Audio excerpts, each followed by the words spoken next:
Ada satu hal yang jarang disadari banyak orang. Mereka merasa hidup mereka berat. Masalah datang bertubi-tubi. Tekanan terasa tidak ada habisnya. Dan hari-hari terasa semakin melelahkan. Lalu mereka menyalahkan dunia, menyalahkan keadaan, menyalahkan orang lain, menyalahkan nasib. Namun, stoikisme mengajarkan sesuatu yang sangat berbeda. Bahwa seringkali bukan dunia yang membuat hidup kita berat, tetapi cara kita memikirkannya. Filsuf stoik seperti Epictetus pernah mengatakan bahwa manusia tidak terganggu oleh kejadian, tetapi oleh pandangan mereka terhadap kejadian tersebut. Artinya, masalah bukan hanya pada apa yang terjadi. Masalahnya ada pada bagaimana kamu menafsirkannya. Coba perhatikan ini. Dua orang bisa mengalami kejadian yang sama, namun merasakan hal yang sangat berbeda. Satu orang merasa hancur, satu orang merasa itu sebagai pelajaran. Apa bedanya? Bukan kejadian itu, tetapi cara berpikir mereka. Filsuf seperti Marcus Aurelius juga mengingatkan bahwa hidup kita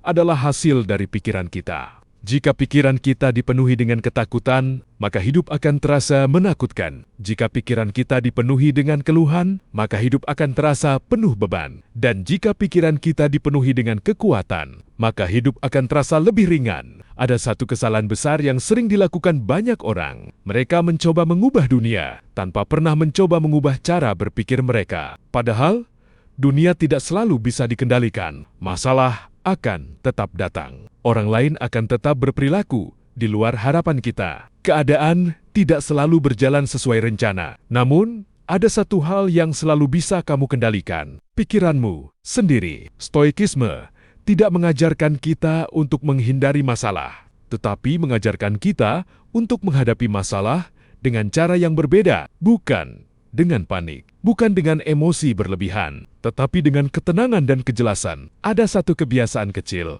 yang bisa mengubah hidupmu. Berhenti sejenak ketika sesuatu terjadi dan tanyakan pada dirimu sendiri, apakah ini benar-benar seburuk yang aku pikirkan? Seringkali jawabannya adalah tidak. Namun, karena kita langsung bereaksi, kita memperbesar masalah itu di dalam pikiran kita. Dan tanpa sadar, kita menciptakan penderitaan yang sebenarnya tidak perlu. Ini bukan berarti kamu harus mengabaikan masalah. Ini berarti kamu harus melihatnya dengan lebih jernih. Karena tidak semua masalah layak untuk dibesar-besarkan. Tidak semua hal perlu dipikirkan berlebihan. Dan tidak semua kejadian harus mengganggu ketenanganmu. Pada akhirnya, stoikisme mengajarkan satu hal yang sangat sederhana, namun kuat. Kamu mungkin tidak bisa mengontrol dunia di luar sana. Namun, kamu selalu bisa mengontrol dunia di dalam dirimu. Dan ketika kamu mulai menguasai pikiranmu, kamu akan menyadari sesuatu yang penting. Bahwa hidup ini tidak seberat yang kamu kira. Yang membuatnya terasa berat adalah cara kamu melihatnya.